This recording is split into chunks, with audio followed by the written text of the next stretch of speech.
versículo 12. Bienaventurado el varón que soporta la tentación, porque cuando haya resistido la prueba, recibirá la corona de vida que Dios ha prometido a los que le aman. El 13. Cuando alguno es tentado, no diga que es tentado de parte de Dios, porque Dios no puede ser tentado por el mal, ni Él tienta a nadie, sino que cada uno es tentado cuando de su propia concupiscencia es atraído y seducido. Entonces, la concupiscencia, después de que ha concebido, da a luz el pecado, y el pecado siendo consumado, da a luz la muerte. Amados, hermanos míos, no erréis. Toda buena dádiva y todo don perfecto desciende de lo alto, del Padre de las luces, en el cual no hay mudanza ni sombra de variación. Él, hablando de Dios, de su voluntad nos hizo nacer por la palabra de verdad para que seamos primicias de sus criaturas.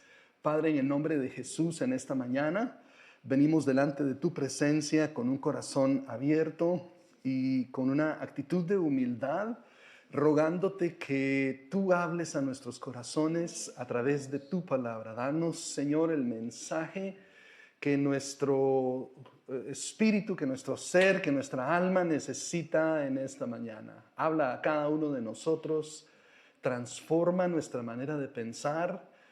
Señor, ordena nuestros procesos de pensamiento, ayúdanos a entender las verdades de tu palabra que tú quieres que entendamos hoy y que tú quieres que practiquemos el resto de la semana y de nuestra vida como cristianos. En el nombre de Jesús, Señor, gracias por todas las cosas lindas que tú tienes para nosotros hoy y en esta semana. Nos encomendamos en tus manos y te damos gracias por habernos dejado tu palabra para guiarnos a toda verdad a través de tu Espíritu Santo. En el nombre de Jesús oramos. Amén. Fíjense que el 14 de diciembre del año 2011 se hizo la venta del collar de perlas más caro del mundo. Ese collar costó $11,842,500. ¿Se pueden imaginar un collar de ese precio? El collar formaba parte de la colección de joyas de la actriz Elizabeth Taylor, pero el asunto es que el collar era muy famoso porque contenía la perla La Peregrina. Esa perla fue descubierta en el siglo XVI y perteneció a la realeza española por 250 años. Luego se quedó en las monarquías europeas por otros cientos de años hasta que en el siglo XIX pasó a formar parte de manos privadas.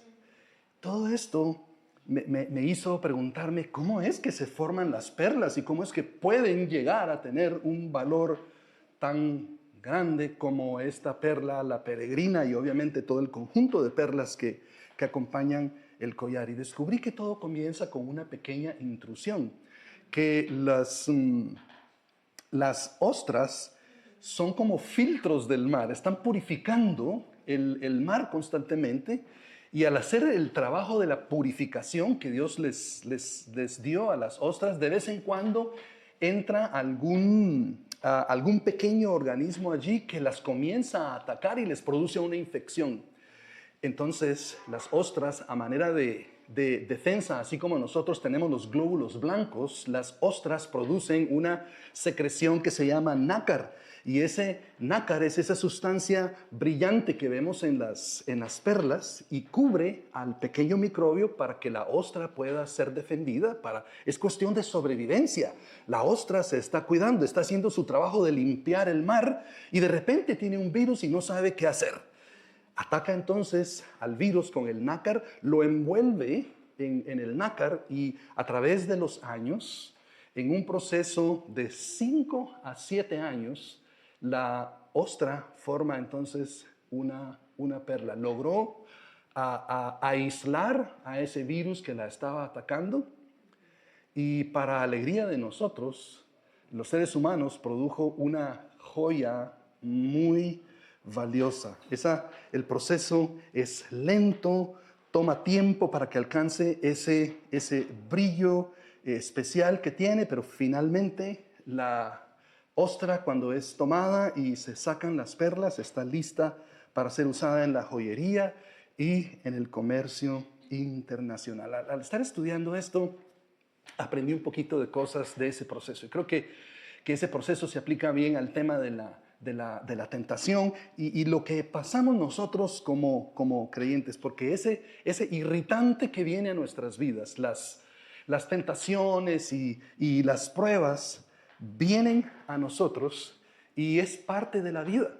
Como seres humanos que vivimos en un mundo caído, nos vamos a enfrentar a pruebas y tentaciones. Los irritantes van a venir a nuestras vidas, es imposible que no vengan. Pero Dios nos da ese nácar, que es su gracia, que nos cubre, que nos protege y que nos transforma. Pero en ese proceso debemos entender que es un proceso prolongado. Durante toda nuestra vida vamos a experimentar pruebas y tentaciones. Y en ese proceso prolongado, Dios nos quiere enseñar no solamente paciencia, sino perseverancia y confianza en Él.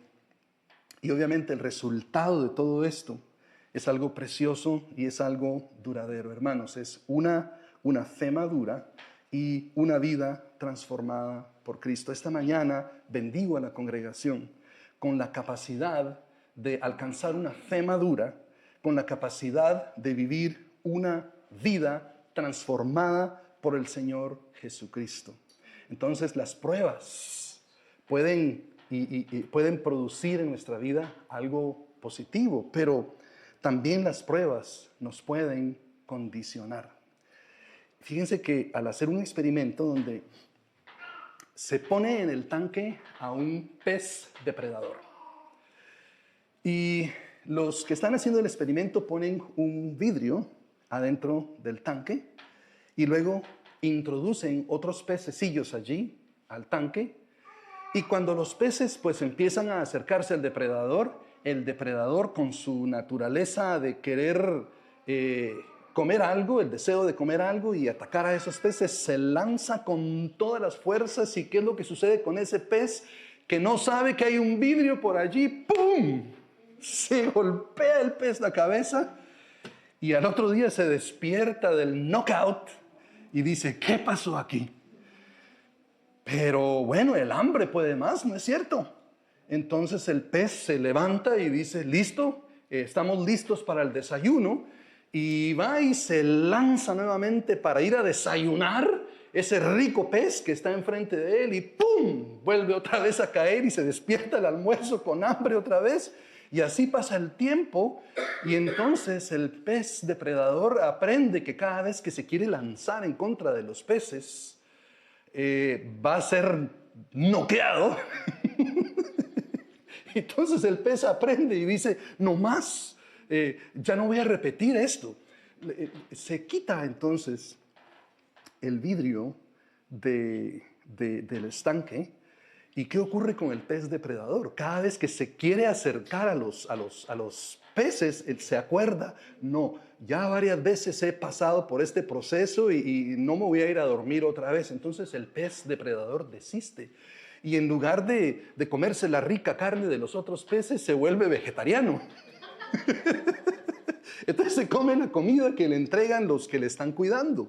Así el pez es condicionado. Fíjense que algo parecido nos ocurre a nosotros con el tema de la tentación. A veces como creyentes vivimos aceptando patrones de derrota porque no entendemos las implicaciones bíblicas de lo que significa la tentación. Y decimos, yo soy así, ya, yo no voy a cambiar. Si intento otra vez dejar este pecado, otra vez, ¡pum!, el diablo va a darme un knockout que va a ser tan difícil levantarme y no sé si para la próxima lo voy a poder hacer.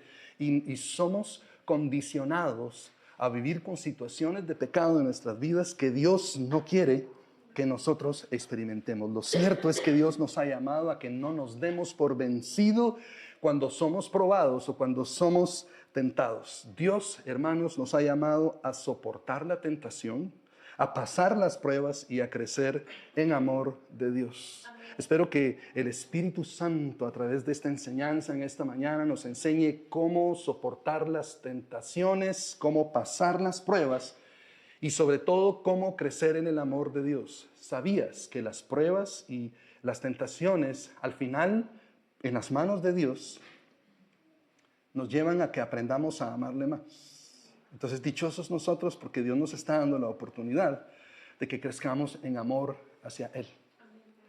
Pero el enemigo quiere que entremos en una situación de desánimo donde digamos, ya mi vida no va a cambiar y es así. Y estoy condicionado a vivir de la manera en la que estoy viviendo. No voy a cambiar, así seré por el resto de mi vida. Esa no es la verdad. Dios, hermanos y hermanas, quiere que crezcamos en amor. Que el amor de Dios se multiplique en nuestras vidas en la medida que soportamos las tentaciones y pasamos las pruebas que la vida nos trae.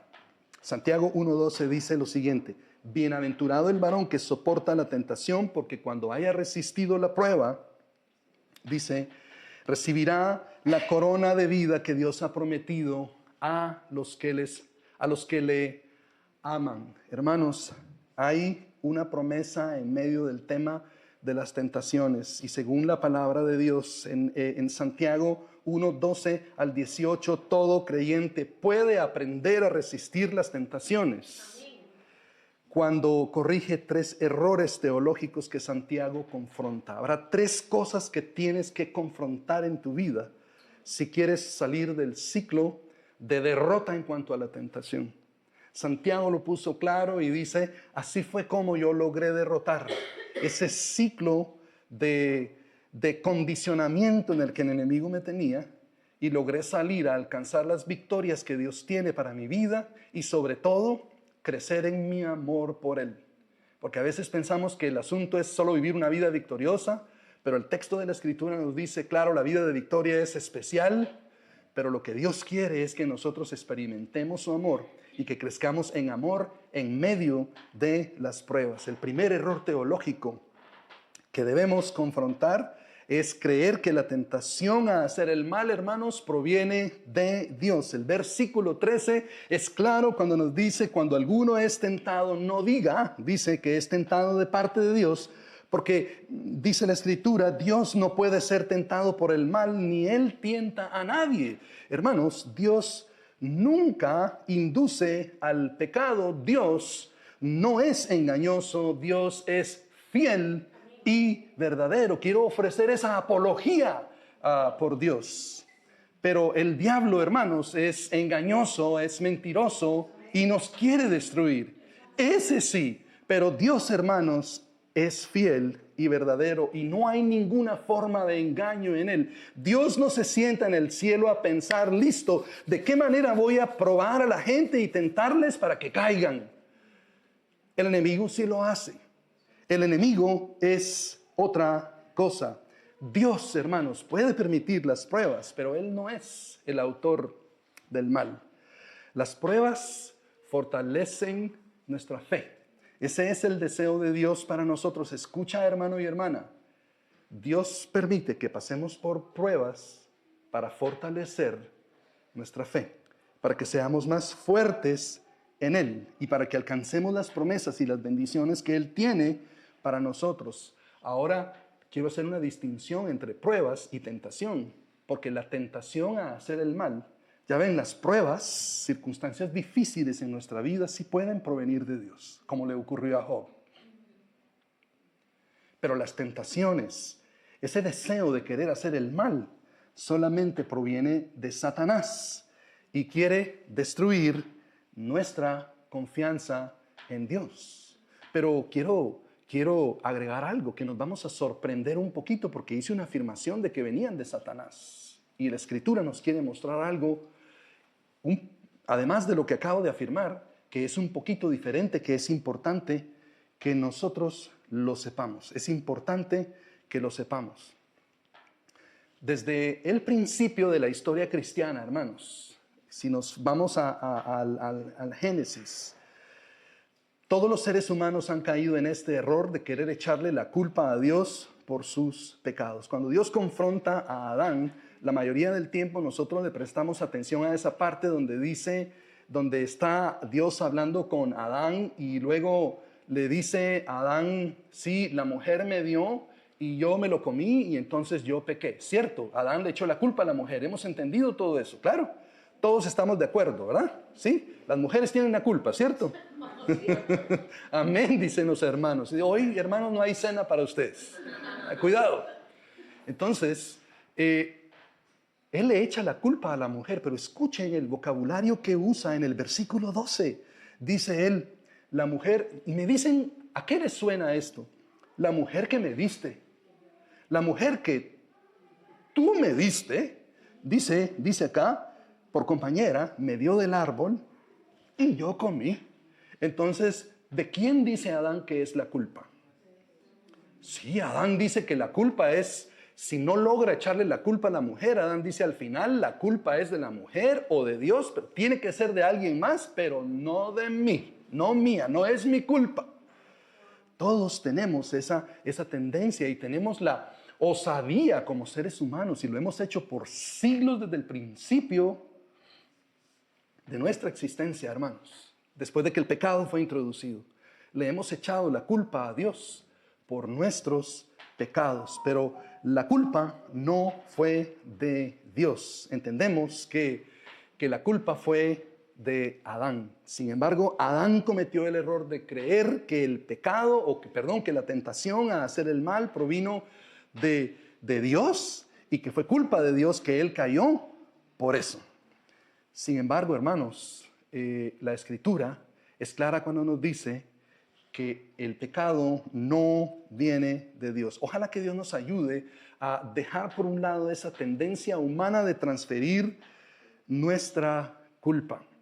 Porque cuando no prestamos atención a nuestros propios pecados y no nos ponemos a cuentas con Dios y nos arreglamos con Dios, es más fácil venir y decir, bueno, yo no sé qué hacer con mi pecado, pero al final otra persona es más pecadora que yo, voy a echarle la culpa a otro y así distraigo la atención de mi vida para que se juzgue a otro y que no se juzgue y que no me juzguen a mí.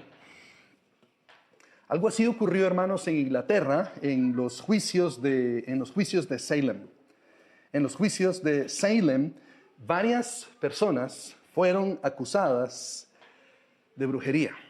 Y según ellos, las personas de este pueblo, las acusaciones fueron justificadas por lo que ellos llamaban evidencias espectrales. ¿Qué es una evidencia espectral? Según ellos, la forma de pensar de ellos, en el testimonio de ellos, una evidencia espectral era que ellos habían visto al espíritu o al espectro de alguien que les estaba atacando. En este caso, de una bruja que les estaba atacando. Y entonces, ¿cómo es que podían ver ellos los espectros? Les preguntaban y decían ellos, bueno, Dios me lo reveló. Es más fácil que yo venga y que diga que Dios me reveló el pecado de otra persona y que pude ver el pecado de otra persona que tener que lidiar con mi propio pecado, ¿no es cierto? Es más fácil. Entonces estas personas vienen y dicen, Dios me lo reveló.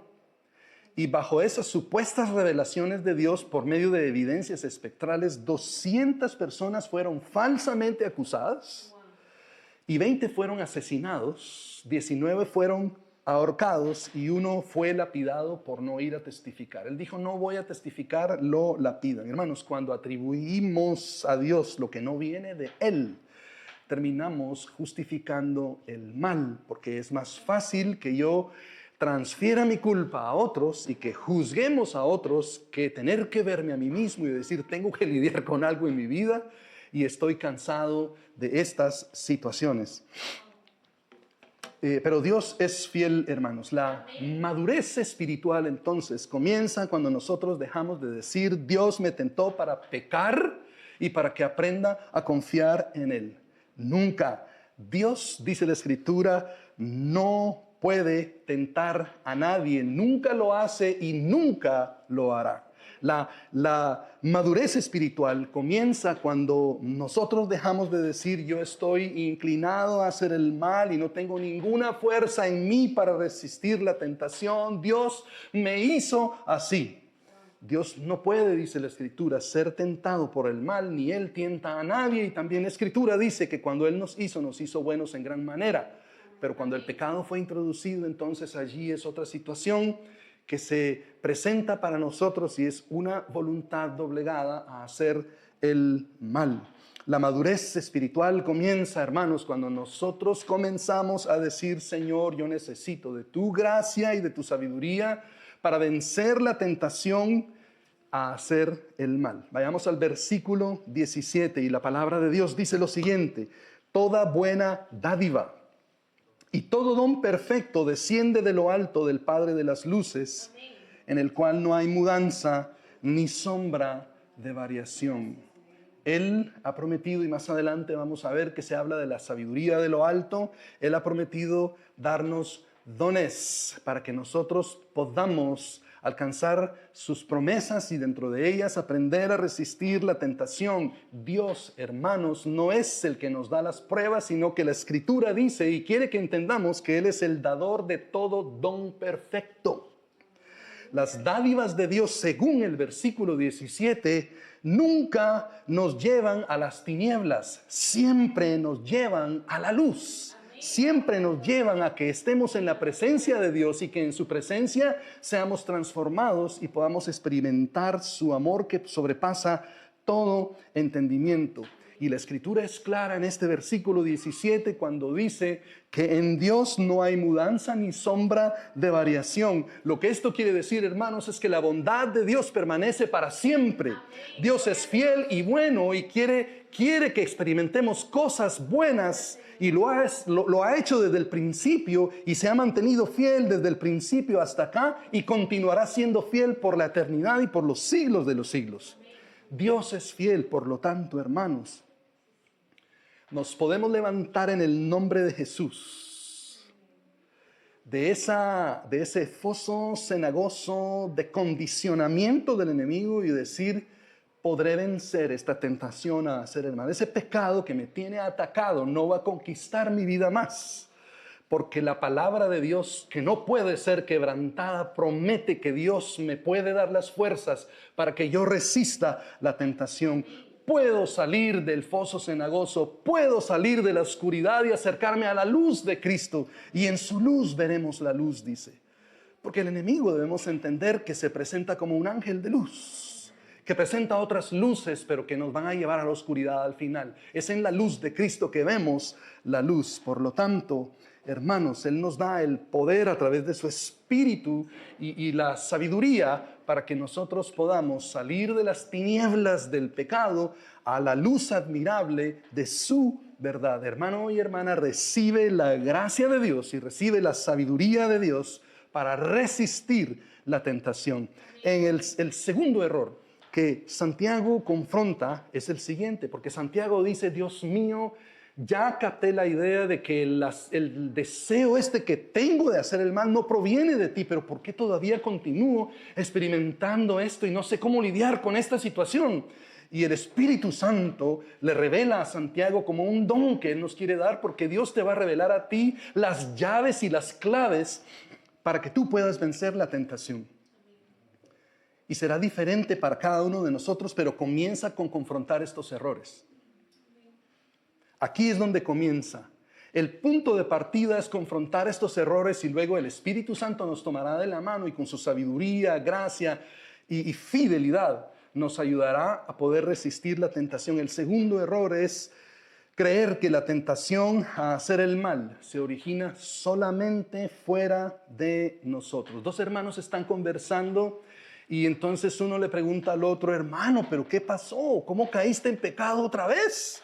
Y entonces el otro le responde: el diablo me tentó, el diablo me engañó. Entonces el otro le dice: pero eso fue lo que dijiste la otra vez, te volvió a engañar el diablo. Le dice: bueno, esta vez es que fue el diablo y también el mundo me engañó.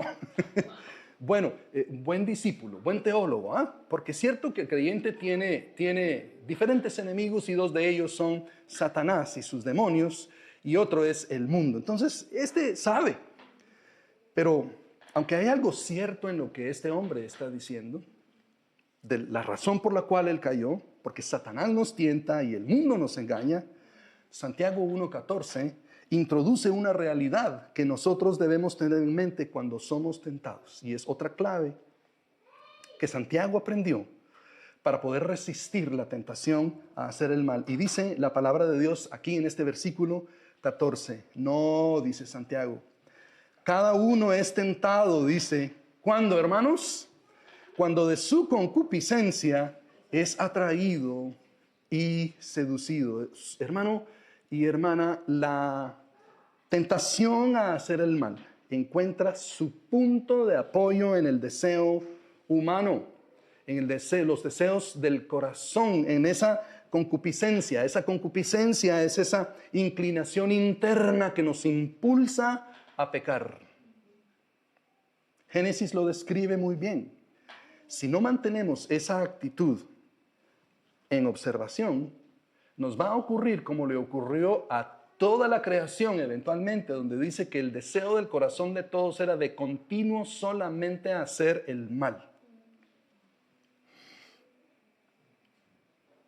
Entonces, todos, hermanos, estamos inclinados a pecar.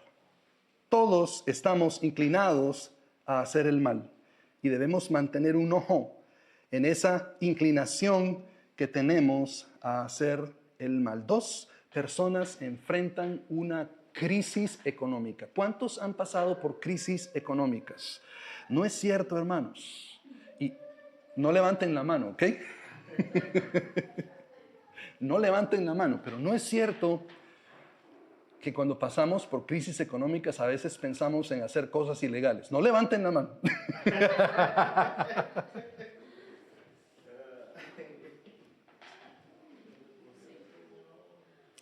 Una persona bajo cierta presión decide trabajar más y confiar en Dios. De alguna manera Dios me va a ayudar.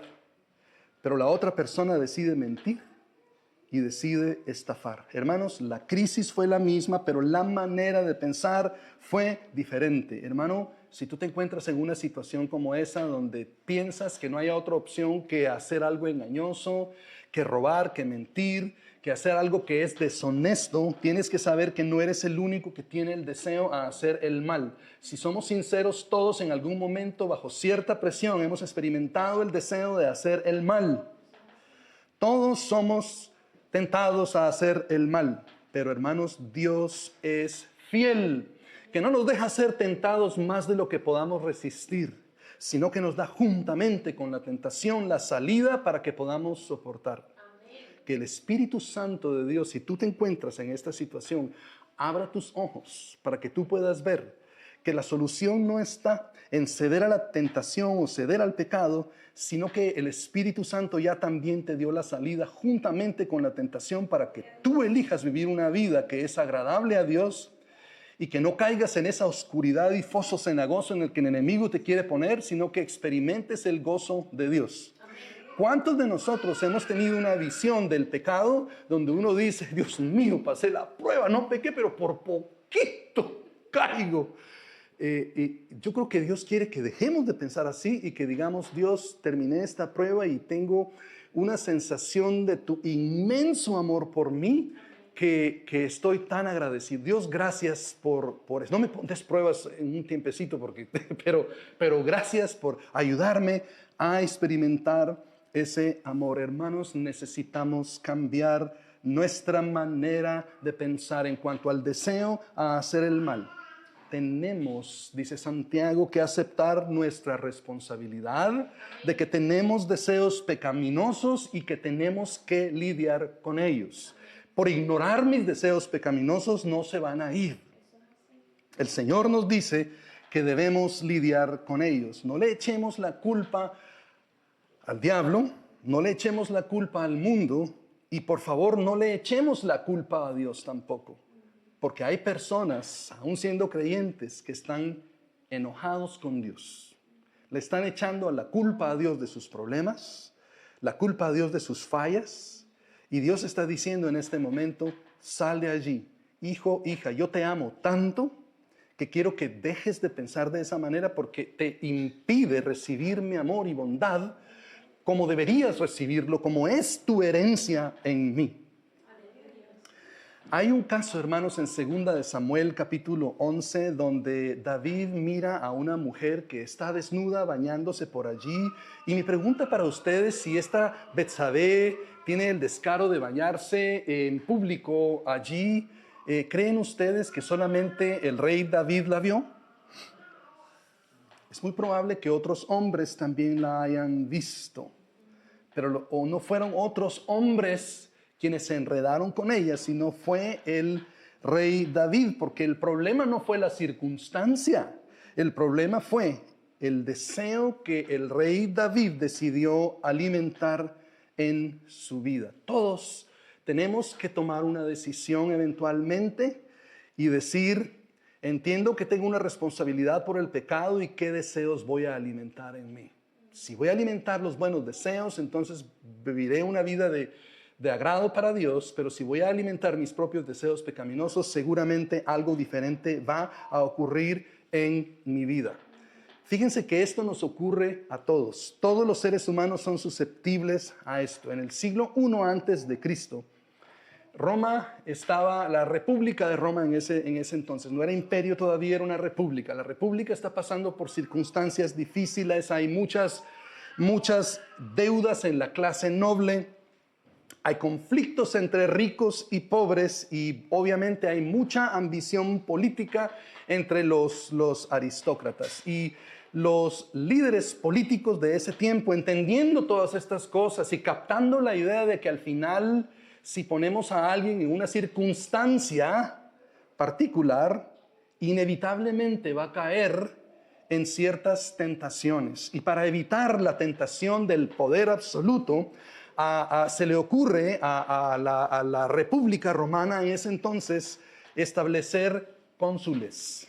Pero establecer 2 cónsules cada año. Cada año habían 2 personas que iban a hacerse cargo de la República, de tomar decisiones por toda la República, pero se les daba solamente 1 año para que no se acostumbraran mucho al tema de estar mandando tanto y que no pudieran hacer movidas políticas. La situación era difícil. En el año 63 antes de Cristo, Gayo, Sergio Híbrida y Marco Tulio Cicerón, hemos escuchado de Cicerón, fueron elegidos cónsules romanos. Marco Tulio Cicerón está compitiendo por el puesto con Lucio Sergio Catilina.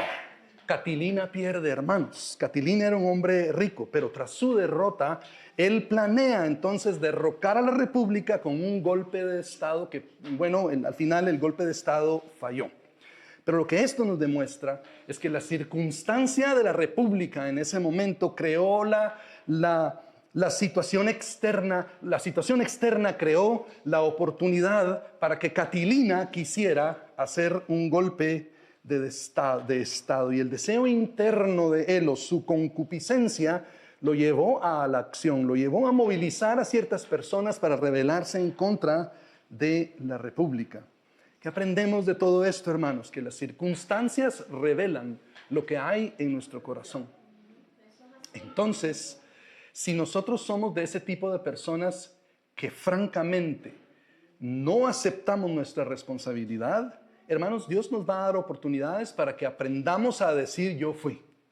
Donde no hay pierde, donde uno tiene que admitir finalmente es mi culpa, yo fallé. Fue mi error, me confundí. Pero Dios no lo hace para avergonzarnos, sino para que digamos, necesito un cambio en mi vida. Algo diferente tiene que ocurrir en mí, porque si continúo este estilo de vida, las cosas no van a parar bien. Entonces, mi consejo para nosotros como iglesia hoy es que dejemos de esquivar nuestra responsabilidad y de echarle la culpa a otras personas y que aceptemos nuestra responsabilidad. Acepta, hermano y hermana, aceptemos que tenemos inclinación a hacer el mal, que tenemos deseos de hacer el mal, que tienen que ser confrontados. Amén. Porque las circunstancias a nuestro alrededor siempre nos van a dar la ocasión para que esos deseos que están allí, que ya están allí, se manifiesten. Para vencer la tentación, hermanos, debemos hacernos la siguiente pregunta.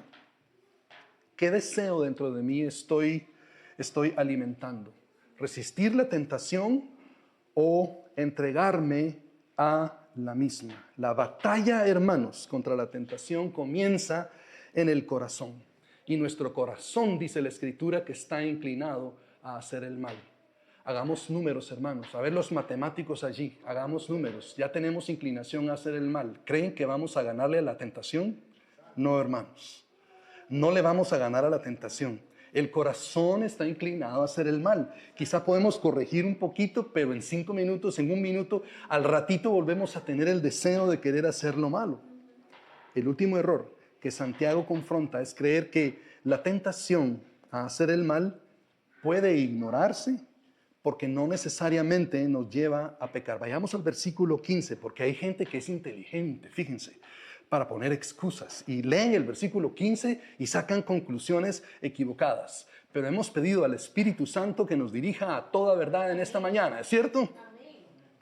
Y parte de ser dirigidos a toda verdad es confrontar las mentiras del enemigo. Dice el versículo 15, entonces, la concupiscencia, después que ha concebido, da a luz el pecado. Entonces, la concupiscencia es el deseo interno de hacer el mal, ¿verdad? Ya lo aprendimos.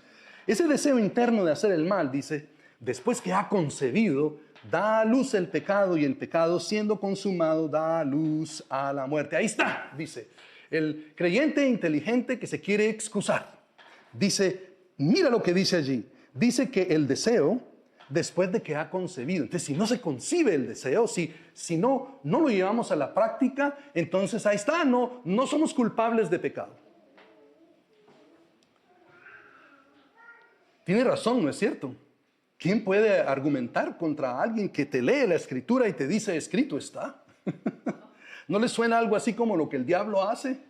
Que toma la Escritura y dice, muy listo, estudia la Biblia. Entonces, escrito está, te dice, mira, no te pongas a lidiar con tus tentaciones a hacer el mal. Si no estás pecando, tranquilo, no tienes nada que preocuparte. Escrito está. Pero también escrito está, y que el Señor reprenda a Satanás, que el deseo a hacer la tentación es parte de un proceso. Y es lo que la gente no entiende, porque en este pasaje Santiago describe un proceso, el proceso que nos lleva a la muerte y que tiene un desarrollo que culmina siempre, hermanos, en la muerte. Y comienza el proceso con sentir el deseo de hacer el mal. Entonces ya entendemos que no es una cosita simple que se puede ignorar, el querer hacer el mal. Entiendo que no hemos pecado, capto eso, hay una verdad allí, no hemos pecado todavía, pero lo que Santiago nos está diciendo es que ya pasamos de la encrucijada. Ya llegamos a ese punto donde sentíamos el deseo, al llegar a sentir el deseo de hacer el mal, comenzamos a caminar en el proceso que lleva a la muerte. Es lo que la gente no ha entendido todavía. Ya comenzamos a dar pasos en esa dirección. Y claro, me puedo regresar otra vez y puedo llegar y regresarme y estar allí y regresarme y decir, no tengo nada de qué preocuparme porque no he pecado todavía. Hermanos, estar entreteniendo nuestros deseos de hacer el mal es peligroso. Hay personas que están en este juego y al final la cosa no termina bien. Hermanos, si no confrontamos nuestros deseos a hacer el mal, si no resistimos la tentación, inevitablemente vamos a caer en el pecado. Santiago nos enseña que debemos resistir la tentación a hacer el mal. De lo contrario, este proceso de muerte va a seguir su curso. Hay un hombre en las Escrituras que se llama Acán, y la experiencia de Acán revela exactamente el proceso de muerte que Santiago está describiendo, porque en Josué 7, cuando tengan tiempo lo pueden leer en casa, Acán está en tiempo de conquista, se le dan instrucciones a cada uno de los miembros del ejército y Acán decide desobedecerlas. Tiene él el deseo de hacer el mal. Como todos los soldados pudieron haber tenido el deseo de hacer el mal, al ver todos los despojos de la nación que habían conquistado. La práctica es que iban a la guerra y despojaban a las naciones que habían conquistado, pero en esta ocasión Dios le dijo al pueblo, hoy no tomen los despojos, dice. Quiero ver la obediencia de ustedes. Ya entendemos, dice, que está bien que después de una guerra tomen los despojos, Eso está bien. Pero en esta ocasión yo quiero que no lo hagan. Y van ellos, conquistan, vencen, y entonces Dios les da instrucciones diciéndoles lo que les acabo de explicar. Y Acán dice, ¿pero por qué? Escuchen esto, hermanos. Si siempre lo hemos hecho, no es pecado. ¿No les parece familiar este tipo de pensamiento? ¿Pero por qué estoy en esto si no es pecado? ¿Será que hay pecado? Mire, cuando estamos investigando tanto si algo es pecado o no es pecado, para justificarnos, entonces es muy probable que ya estamos dando pasos avanzados en el proceso de muerte. Y no estoy diciendo que no investiguemos. Investiguemos, pero que nuestra investigación nos lleve, hermanos, a tomar decisiones que van a la vida, no a la muerte. Acán eligió pecar. Toma el botín, como siempre habían hecho, esconde un lingote de oro y una alfombra persa, se la lleva, y cuando es confrontado, Acán dice lo siguiente, porque al final Dios les revela quién fue el culpable, del por qué. ¿Por qué en la siguiente batalla el pueblo perdió contra una nación más pequeña y volvió a perder? Y al final dicen, ¿pero qué está pasando acá? ¿Qué es el asunto? Hemos tenido la bendición de Dios y ahora algo no está bien. Y Dios dice, sí, porque alguien me desobedeció. Porque yo les dije que no hicieran algo que no era pecaminoso en sí tomarlo. Escuchen esto, hermanos. Pero cuando Dios nos dice que no crucemos una línea, nos lo dice por una razón particular. Y Acán cayó en la desobediencia. Él tuvo el momento de elegir si lo hacía o no y decidió hacerlo. Y entonces Acán lo describe y cuando le preguntan ¿y por qué lo hiciste? Acán dice, yo vi el lingote, yo vi esas cosas, yo lo codicié, dice, en mi corazón sentía que me merecía después de haber peleado tanto, de haber luchado tanto, como muchos de nosotros pensamos así, he luchado tanto, he peleado tanto por esto, nadie me está viendo, al final voy a tomar un poco de eso. ¿Sí? Le pasa al mejor de nosotros, le ocurrió a Acán. No pensemos que Acán era una persona despreciable necesariamente, era un hombre que había peleado las batallas de Dios. Pero en ese momento él decidió desobedecer. Y dice, yo codicié y tomé y lo escondí. Es exactamente el proceso que Santiago describe acá. Pero en la vida y en la historia hay ejemplos que nos muestran que ese proceso siempre lleva a algo mal. No sé si han escuchado del fraude de la compañía Enron, una compañía energética encargada de extraer gas natural y electricidad. Todo comienza, hermanos, con manipulaciones contables pequeñas que parecían insignificantes. No era la gran cosa, pero querían ellos seguir atrayendo inversiones y presentar a sus inversionistas una contabilidad que pues estaba bien. Comienza todo con que no, estamos, todo ahorita no hay pérdidas, estamos bien, pero luego se empiezan a reportar ganancias cuando la verdad es que la compañía se estaba yendo hacia abajo. Se presenta entonces contabilidad falsa, se empieza a ocultar todas las deudas, se empieza a engañar a los inversionistas de manera consistente, se destruyó a miles de empleos y se perdieron los ahorros de miles de inversionistas. Hermanos, el pecado raramente comienza como algo pequeñito, como algo grande, comienza como algo muy pequeñito, como esa cosita pequeña que toleramos, eso que decimos no es pecado. ¿Sí? Pero realmente no es pecado.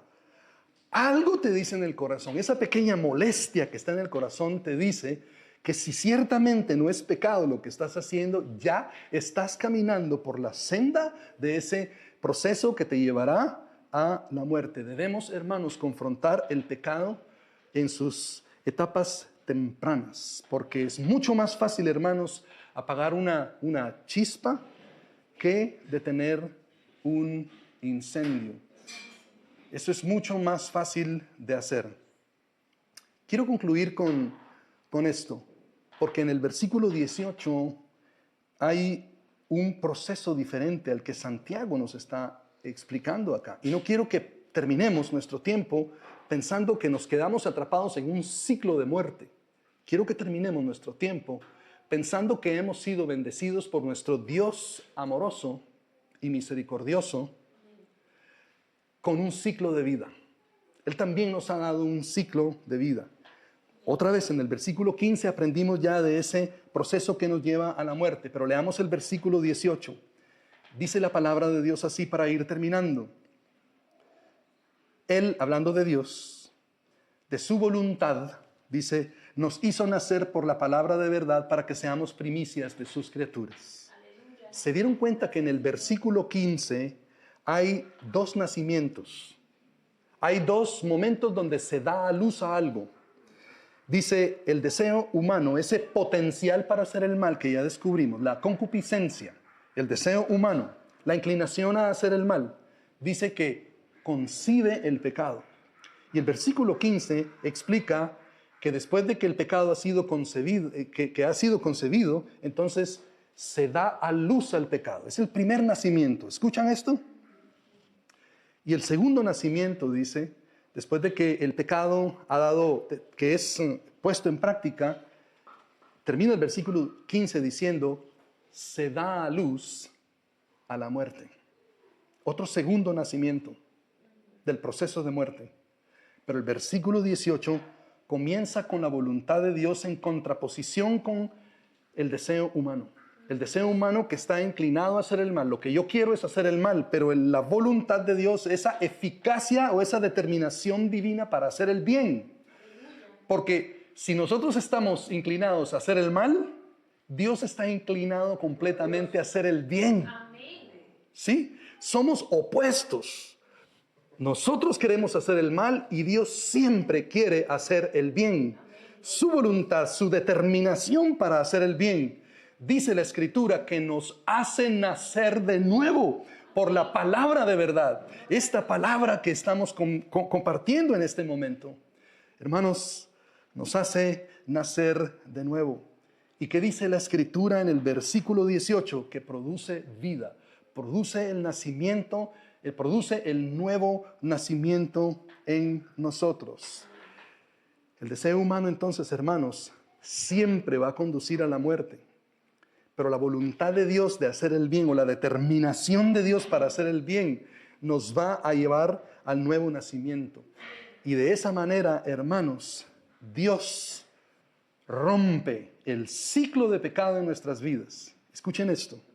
No quiero desanimar a nadie, sino animarles. No importa todo lo que tú hagas, ese ciclo de pecado no se va a romper si Dios no te ayuda y si no naces de nuevo. Amén. El ciclo de pecado se rompe nada más cuando tú naces de nuevo. Amén. Gloria a Dios. Todo hijo de Dios, no cualquier persona, todo hijo de Dios puede aprender a resistir la tentación a hacer el mal porque ha nacido de nuevo por la palabra de verdad. Esa es la única razón por la que podemos hacerlo. La tentación ha existido y siempre va a existir, pero cuando Dios transforma nuestro corazón, el pecado ya no tiene el mismo poder en nosotros. Vamos a sentir que el pecado nos está atrayendo, pero también vamos a poder decir, como dice la Escritura, que Él no nos va a permitir ser tentados más de lo que podamos resistir, sino que nos dará juntamente con la tentación la salida. Hermanos, bendigo a la congregación en el nombre de Jesús, para que se rompa ese ciclo de pecado en nuestras vidas. Amén. Y que entremos a recibir y a vivir las promesas del ciclo de vida que el Señor ha conquistado para nosotros, pero hay una condición. La condición es que perseveremos en la palabra de verdad. Ya Santiago nos dio las claves. La palabra de verdad para poder comenzar a resistir esa tentación. Y si dejamos de culpar a Dios por nuestros pecados, si dejamos al final nosotros de decir que realmente Dios hizo esto en contra de mí y que yo no tengo ninguna culpa, sino que otros la tienen, y que si dejo de decir, finalmente, hermanos, que ya no puedo seguir ignorando el pecado, entonces voy por el buen camino de la vida, que eventualmente va a permitir que yo tenga el gozo de experimentar todas las buenas bendiciones de Dios, en especial de su amor inagotable. Que no haya nada, hermanos, que interrumpa el flujo del amor de Dios en nuestras vidas. Y escuchen esto. Quizá alguien diga, pero es que yo he pecado mucho. Escucha esto si tú tienes esa forma de pensar. que el Señor reprenda al enemigo, porque la palabra de Dios dice así, que donde abundó el pecado, la gracia de Dios sobreabundó de tal manera que no hay manera de que nos podamos quedar en esa mentalidad, sino que Dios nos va a mostrar su gracia y nos va a tomar de la mano, como dije al principio, para salir de la oscuridad y del pozo cenagoso, para estar en su luz admirable que nos lleva a una relación con nuestro Salvador. Oremos en el nombre de Jesús.